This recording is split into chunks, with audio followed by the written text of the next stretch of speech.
Ladies and gentlemen, welcome back to the Redmen TV. Liverpool have just beaten Brentford 1-0 at home at Anfield this evening. It was a Saturday night football, and you know what?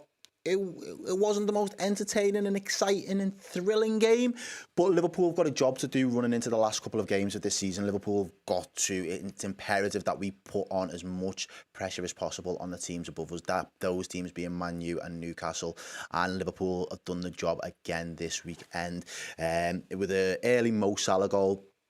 But this show is about to get interactive. We are about to find out some of your thoughts, your feelings, and how you're digesting that game, and what are your takeaways and main takeaways from that game. So we've got a couple of people in the chat over here, which I am going to jump over to, and we will bring them up now. We've got AJ Labrouille says, get in there, lads. Yeah, so I think you're very happy with the fact that Liverpool have actually went on and got 3 points in the bag, which, to be honest, as far as I'm concerned, that was the most important thing. I would have really liked a big comprehensive performance and another statement, but I think Liverpool have made quite a few statements this season and then sometimes fail to deliver and back those statements up. Right now, what Liverpool are doing well is actually just putting the results and the wins on the board. So that's fantastic. We've got another YouTube comment here from GS. Says, another positive to take from today is that it was the last chance for a team to do the double over us this season and they failed up the Reds. That is a point that I wouldn't have picked out in a month of Sunday. So thank you for sharing that insight into this show. And that's why we love the Redmen community, because they bring and drop gems like that on a regular basis. So thank you very much for that. Really do appreciate it, GS. And you're right, Brentford there could have had the opportunity to do us dirty and do get the double over us this season. But Liverpool stamped it out. Before we go back across to those chats, let's see what the people over on we've got Twitter saying in Twitterverse. And if we're here now, let's see, got a couple of comments coming in from Twitter at the moment. Yeah, we have Glenn G Robbo _84 says, worked hard for it. Less said about the ref, the better, I think. I've said it before and I'll say it again. The demise of Klopp's Liverpool has greatly been exaggerated up the Reds. I think that's a really interesting point, because I think at times this season we've been our own worst enemies. I think even at times in that game we was our own worst enemies. Again, it's up for debate whether we got fortunate with their offside opportunity and the goal that was ruled out for them. But no, I think this Liverpool team haven't been good enough this season.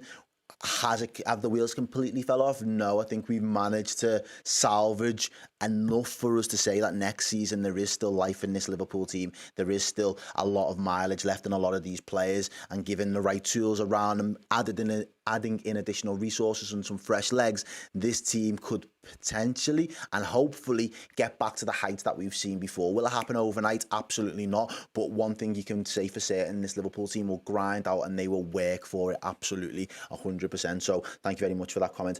Going back across to some of some of the replies, that says the only demise we had this season is injuries upon injuries and nothing else. I think that's another fair point.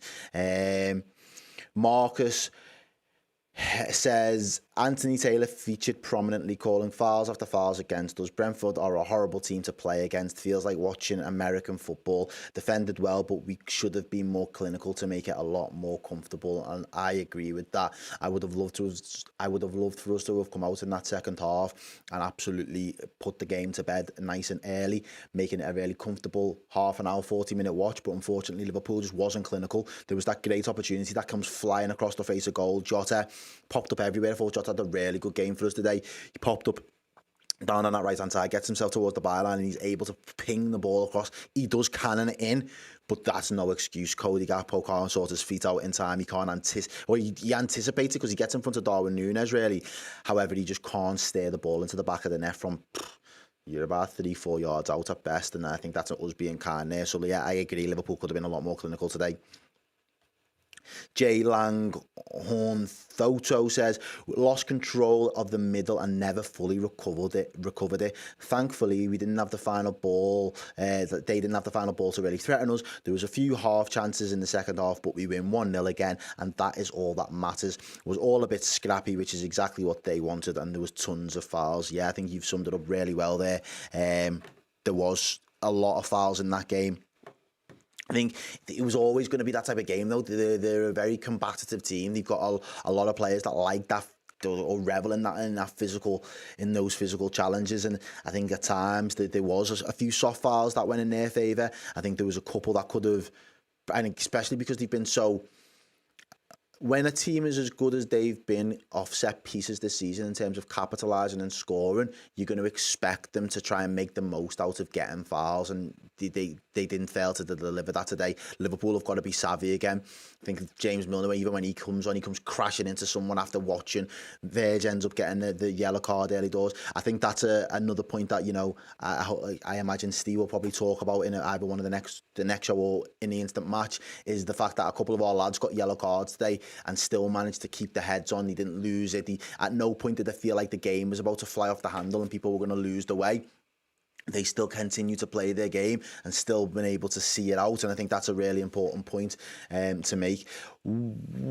Jamie Howie says, a win is a win. Refs could have ruined that game. Ref ruined the game but couldn't tell the difference between contact and a foul. Yeah, again, another... It's horrible when you come away from a match like that, though, even when you do win and you still obviously feel like there's been a level of, again, shit officiating by the officials. Like the referees in the Premier League this season, man, they've absolutely been garbage. A couple of people in the chat as well, or on Twitter, saying incredible for Alisson reaching that 100-goal milestone. That is fantastic. If we just come back across and we go back over to the chats, what's everybody saying?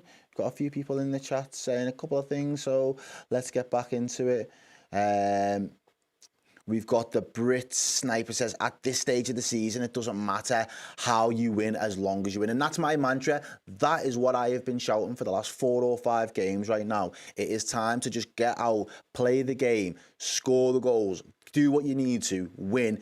Performances are great. We've had some big performances this season and then we've still fell short thereafter. We fell after the next hurdle. So performances are great in isolation, but what's more important right now is the form, is putting a string of games together that enables us to apply the pressure that is hopefully going to carry us to the promised land come next season. Got another chat in here from Don Dewsbury. He says, Moisey masterclass tomorrow against United and we're back in it. Wouldn't you love to see it? Wouldn't you love to see it? Are they at home tomorrow though? If you know, let me know in the chat, because that could be one of the Man U's last few home games. That's where they're really hedging their bets that they're going to be able to see it out. It's those home games, and I hope somebody can do us a favour. You've got to at this point. I'm gonna be shameless. I'm gonna be asking for favours from now till the end of the season. So any team that wants to do Liverpool a favour, I welcome it with open arms. Rob Davies, King Mo, coronation with yet another goal. Yeah, he certainly did. He certainly has. He is the one, the only King Mohamed Salah. We've got another comment here from GS. The King coronated his 100th goal at Anfield today. The whole world was bigging it up and Mo delivered. It was a very royal 3 points today, but 3 more games to go. You never walk alone. Certainly is.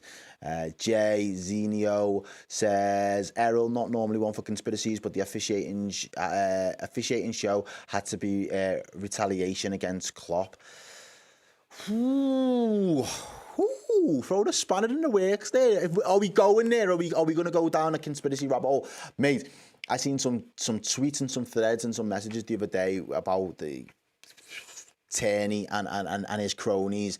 It's getting shocking at the minute, and it just looks, for me, it ruins the integrity of the league when you allow officials to make such clangers with no accountability. They don't come out after the fact, or every now and again you'll get the officiating board saying we've made a mistake, but the game's already gone down in history. Someone's has lost 3 points. Look at Brighton this season as well have already been cheated out of 6 points. They could already be comfortably in Champions League positions without needing to win those 2 games in hand against the likes of City and Arsenal. There is a much wider conspiracy that I think is worth a conversation with football fans, commentators and pundits alike come the summer. But it's not just a Liverpool problem. This is a league-wide problem at the moment, and I think referees at the moment do not get scrutinised enough. There needs to be improvements in not only their skills and their standards, but the technology that then enables everybody else to have transparency, to feel confident that they're actually doing their job properly.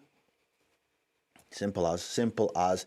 AJ comes back and says, come on, West Ham. Yep, he's as shameless as me. He's going to be donning a West Ham shirt tomorrow, no doubt about it. The Brits Life It also says, these are two kings I pledge my allegiance to, and that is King Kenny and King Mo. Yeah. Certainly. MP Daniels as well in the chat says, real talk from the Discord. He says, real talk, would be happy to see Everton get at least a point versus Brighton. Ooh, really? We doing up, keep Everton up prop at the minute? I don't think we should really, to be fair, not everybody wants to see Everton go down, but I, for one, certainly do. It would make me very happy after this season. I suppose you've got to get your kicks however you get them. We've also got him coming back saying, where is this chat? Is it popped up? I would also be happy if a big bag of cash fell from the sky. Yeah, I mean, probably got more chance of the big bag of cash falling from the sky than Everton getting anything against Brighton, the way Brighton have been playing at the moment. He says, watching Mo equals Stevie was awesome. Imagine if Klopp and Stevie were manager and Platt. If Stevie was under Klopp at one point, that would have been great to have seen, to be fair. It just wasn't meant to be. Who else have we got here in the comments? Nick in a van super chat with the £4.99. Thank you very much for that. It says, Brentford slowed the game down at every opportunity, but Ali gets a yellow card for time wasting. The Premier League are a joke and beyond annoying. Or I added the joke bit because, yeah, refs in the Prem are a joke. It is weird that, isn't it? But while you've mentioned Alisson there, I think his performance today, again, was really assured. He even at one point absolutely takes the piss with a little bit of a Cruyff turn before bringing the ball back into his box and picking it up. And he is hands down the world's best goalkeeper at the moment. There are always big shouts for Courtois and Oblak, and I'll be honest, I don't watch them enough to be able to wax lyrical about them. I know what Courtois are capable of doing. We've seen it in the Champions League final last season. We've also seen it many a times this season in the Champions League. But Alisson, Liverpool's, say what you want about Liverpool's season, but Liverpool's season would not be where it is right now if Alisson hadn't have kept us in as many games as he has. If he hasn't have pulled off some of the big saves, his contribution to where we are right now is absolutely integral to anything good that's happened for us. He's been the catalyst. I said it in the watch along with Steve. I personally would go for Alisson as my player of the season, just based on the fact that his own standards haven't dropped whatsoever this season in the Premier League. No matter how anybody else has performed, or no matter how we've done as a team, he's still performed to the highest possible level and to the best of his ability, which for 99.9% of the rest of the squad, you can always pick holes in everybody else's game or everybody else's performance levels. I don't think he can pick that same hole in Alisson this season for us, and he's then also provided some match-winning saves on top of that. So for me, hands down, absolutely incredible. Fact that he's reached 100 clean sheets and done it as quickly as he has as well, it's incredible. He holds his numbers among some really royal company in this Liverpool side. So you've got to give a lot of credit to Alisson. He's fantastic. Who else have we got here in the chat? Good night, lads. It's 3 a.m. here. I'm absolutely knackered, but happy the Reds won. Come on, fantastic. Well, thank you for staying up and thank you for tuning in and watching with us. Go get your head down, like, go get some kip, and we will see you for the next watch along. GS, he says, the refs treating the Premier League football like Vince Mahone and Triple H treating storylines. Man City is Roman Reigns. Okay. I get it because I know of those people, but I was never the biggest wrestling buff back in the day. So, yeah, it is. And that's the thing that worries me, though, and you make a very good point about the storylines, because that is the thing that worries me. You can be conspiratorial and think, oh, they're out for Liverpool. But when you look at how they do it across the board, it is like match fixing on the grandest level. The way that they are curating who wins and the narratives behind who gets to win and the drama. I've said it for a number of seasons now since doing these watch-alongs. Referees more and more are starting to want to become the centrepiece to the football instead of letting the football be the centrepiece. And that's what spoils it for me more than anything else. They want to feel as though they are orchestrating and being the conductor of the match, and they're just there to make sure that nothing kicks off, to make sure that the rules of the game are followed to the letter of the law, and their opinions shouldn't really matter, and they're allowed to be far more subjective than what I believe they should be, and that then kind of lends itself to the corruption that. If we're gonna go there, there is a lot of things where you say you're not that crazy when you come out with those type of shouts. So I do appreciate that. Yeah, there is that whole storyline with the refs, but I don't even like to talk about them too much. I'd rather just talk about the things that Liverpool do right, and even sometimes when we've got to talk about things that Liverpool don't do right, because Liverpool, for plenty games this season, have been their own worst enemy. You can look at refs and call them what you want, but there's no excuse for half of the shit that Liverpool have done this season. There's no excuse for the amount of goals that we've leaked at times this season. So I completely understand the frustration in this game in isolation. But let's focus on the positives. Let's focus on the positives. And there we go, Veronica. The important thing was the 3 points. Thank you for bringing us back, reining us back in, Veronica Gill. We have now beaten 4 London teams in a row. Yeah, come on. That's what we do. That's what we do. And I think some of the London teams are still a little bit gutted, obviously, that they've not been able to get the better of this Liverpool side. And I think that's one of the really important things, or one of the features that I've enjoyed most. It hasn't mattered who we've come up against in recent weeks. We've done what we've needed to do. If that means we need a 96-minute winner, or if it means we need to steamroll a team, or we just need to get one or nick it or see it out. There've not been many games where it's like 3-0 and Liverpool have just been cruising. It's not been that, but it hasn't needed to be that. Liverpool have had to dig in, we've had to work, and we've had to earn it. And I, for one, am pleased that we're back earning the results that we deserve, as opposed to early parts of the season. We had this cockiness about us and this arrogance that there was almost a belief before we'd even kicked the ball that we was going to get the 3 points, and we got our eyes wiped by teams, by Brentford, by the Wolves, by the Brightons of the league, and some of them, have had good seasons. Wolves have been a little bit indifferent, but on the whole, when you think about it, these are teams that Liverpool should be dispatching regardless. But in every single game in the Prem, you've got to earn the right to be able to dispatch any team. And that is the reality. Man City don't think there and think it's a foregone conclusion that they're just going to rock up and win. Don't get me wrong. I think the way that teams approach Man City's games of football is different than 90% of the leagues.